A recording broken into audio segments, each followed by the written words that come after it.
মানে কিভাবে চালাবেন 100 টাকায় ভর্তি নিয়ে? না এখানে কেবল আসা যাওয়াই হবে? শিক্ষা নিয়ে তো আপনি এখন খুবই ব্যস্ত, আমরা ইতিমধ্যে জানতে পেরেছি আপনি দেশবন্ধু শিশু শিক্ষা নিকেতন নামে একটা প্রি প্রাইমারি স্কুল শুরু করতে চলেছেন। তো এই ভাবনা কোথা থেকে এলো? যে একটু আগে আমরা আলোচনা করছিলাম যে তাহলে দেশকে যদি সমৃদ্ধ করতে হয় তাহলে সন্তানকে সুশিক্ষিত করতে হবে এবং উচ্চশিক্ষিত করতে হবে, মানুষ তৈরি করতে হবে। এই জন্যই আমরা এই ভাবনাটাই চলে এলাম। তো এই যে নামের মধ্যে একটা অভিনবত্ব, দেশবন্ধু শিশু শিক্ষা নিকেতন, এখন তো বিভিন্ন নাম দেখছি, তো এই অভিনবত্ব কেন রাখছেন? এই মুহূর্তে ভারতবর্ষ একটা বিপদ, মানে ভারতের এখন অসুখ, গভীর অসুখ। এই অসুখ ভালো করার জন্য দেশবন্ধু, নেতাজি, নজরুল এদের মতো মানুষের দরকার, মাতঙ্গিনী। তো দেশবন্ধু চিত্তরঞ্জন দাস এমন একজন ব্যক্তি ছিলেন যে তিনি ভারতবর্ষকে একটি স্বচ্ছ ভারত, সুন্দর ভারত, সবার ভারত করার চেষ্টা করেছেন। হিন্দু মুসলমান জাতি ধর্ম নির্বিশেষে, শুধু উনি অনেক রকম করেছেন কাজটা। যেন কলকাতার মেয়র ছিলেন তখন ওনার যে পরিকল্পনা ছিল সেই পরিকল্পনাটা ছিল দুর্দান্ত, সেটা ভারত গড়ার পরিকল্পনা ছিল। আমি সেই জায়গা থেকে ভারতের অসুখ ভালো করার জন্য দেশবন্ধু চিত্তরঞ্জন দাসের নামটা বেছে নিয়েছি, যাতে শিশুরা তৈরি হয়ে ওঠে তার ভাবনায়, তার আদর্শে। তো এই আপনার শিশু শিক্ষা নিকেতনে কত বছর থেকে ভর্তি রাখবেন, কত বছর থেকে ভর্তি নেওয়া শুরু করবেন? 2.5 বছর থেকে আমরা শুরু করছি প্লে স্কুল। 2.5 বছর একটা ছেলে বাড়িতে তো খেলে বেড়াতে, এখানে কি করবেন আপনি এখানে 2.5 বছরের ছেলে নিয়ে? আচ্ছা, 2.5 বছরের ছেলে এই জন্যই আমরা বেছে নিয়েছি যে সে তখন সব শব্দগুলো শিখছে এবং তার ব্রেনে বসাচ্ছে। তো আমরা যদি বাচ্চাকে ছেড়ে দিই 3.5 বছর করে ফেলি, 1 বছরে ও এত আমার গ্রাম বাংলার শব্দ, মানে অনেক নেগেটিভ শব্দ মাথায় ঢুকে যাবে। যার জন্য আমরা প্রথম থেকেই বাচ্চাকে শব্দ নিয়ে খেলা, রং নিয়ে খেলা, শেপ, তার হোল্ডিং, পেন্সিল হোল্ডিং কীভাবে করতে হয়, কলম কী করে ধরতে হয়, তারপরে হচ্ছে লাফাঝাপা, শরীরচর্চা, গান বাজনা, রং পেন্সিল, এইগুলোই আমরা আগে শেখাবো। 2.5 বছরের বাচ্চা খেলার সাথেই থাকবে, আনন্দ পাঠশালা। তো এইখানে যে অ্যাডমিশন ফি বলুন বা মান্থলি যে ফিস, সেগুলো কীরকম রেখেছেন একটু জানান। দেখুন, পড়াশোনার জন্য অর্থ খরচ করা উচিত নয়, যেটা আমরা শিক্ষা নীতির সঙ্গে রয়েছে যে ফ্রি এডুকেশনের সঙ্গে থাকলে কি হচ্ছে যে অন্যরকম একটা রাস্তায় চলে যাচ্ছে। যার জন্য আমরা বেকার ছেলে মেয়ে, পড়াশোনা জানা ছেলে মেয়ে যারা রয়েছে তাদেরকে নিয়ে যদি আমরা কাজ করি তাহলে তাদেরকে একটা হাত খরচা দিতে হবে। সেই জন্য আমরা মাত্র 100 টাকায় ভর্তি ফি রেখেছি। দাঁড়ান একটু বলি, 100 টাকায় ভর্তি ফি কিভাবে, মানে কিভাবে চালাবেন 100 টাকায় ভর্তি নিয়ে?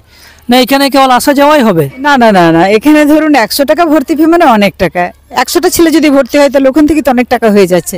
তাছাড়া আমাদের একটা স্কুল রয়েছে, আগে থেকেই তৈরি রয়েছে, আমাদের নতুন করে কোনো স্কুল গঠন করতে হবে না, আমাদের জায়গা রয়েছে, জায়গা কিনতে হবে না, মানে আমাদের এস্টাবলিশমেন্ট কস্ট লাগছে না। সুতরাং আমাদের 100 টাকা অনেক বেশি টাকা। এটা স্কুলের ভেন্যুটা কোথায়, মানে কোথায় স্কুলটা করছেন? আমরা এখানে রয়েছে যে রোকেয়া একাডেমির নাম আপনারা অনেকেই জেনে গেছেন। রোকেয়া একাডেমিতে আমাদের 10 বিঘা প্লট রয়েছে, 10 বিঘা একটা ল্যান্ড, যেখানে আমাদের বিল্ডিং রয়েছে বেশ কতকগুলো। সেই সব বিল্ডিংগুলো মর্নিং সেশনটাতে আমরা ব্যবহার করব। ওখানেই ক্লাস, প্রি ক্লাস থেকে 10 ক্লাস পর্যন্ত, 12 ক্লাস পর্যন্ত হবে, তার মধ্যে স্কুল রয়েছে ওখানে। একটা যেটা আমি বলছিলাম, মানে এখানে যে আপনি স্কুলটা করছেন, তো এখানে সমস্ত শ্রেণীর ছেলে মেয়ে কি ভর্তি হবে?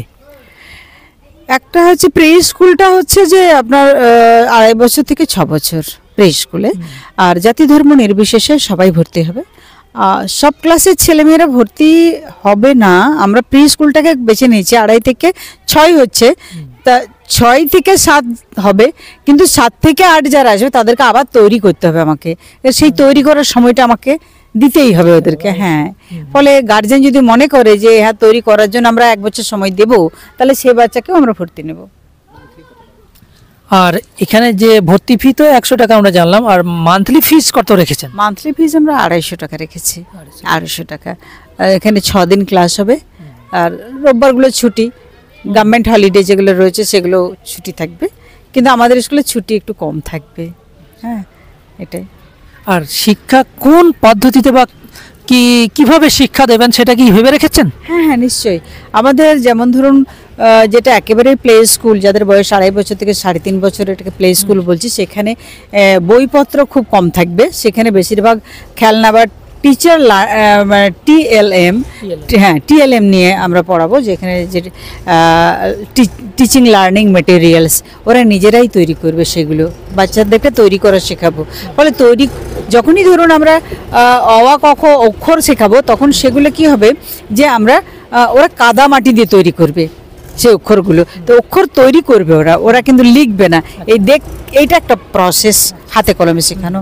তারপরে ছবি আঁকার মাধ্যমে সরল রেখা বক্ররেখা দিয়ে কিভাবে অক্ষর তৈরি হয় সেগুলো শেখানো হবে। পার্টিসিপেটরি ওয়েতে অংশগ্রহণ করবে তারা। এরকম গেম আছে নানা রকম, শুধু যে আউটডোর গেম তা নয়, বসে ক্লাসের মধ্যেও নানান রকম গেম আছে, যে গেমগুলোর মাধ্যমে আমরা ওদেরকে সবটাই শেখাবো। তাহলে আমরা এতক্ষণ আপনাদেরকে জানালাম যে দেশবন্ধু শিশু শিক্ষা নিকেতন, যেটা বেগম রোকেয়ার যে ক্যাম্পাস রয়েছে সেই স্থানেই শুরু হতে চলেছে আগামী সেশনের জন্য।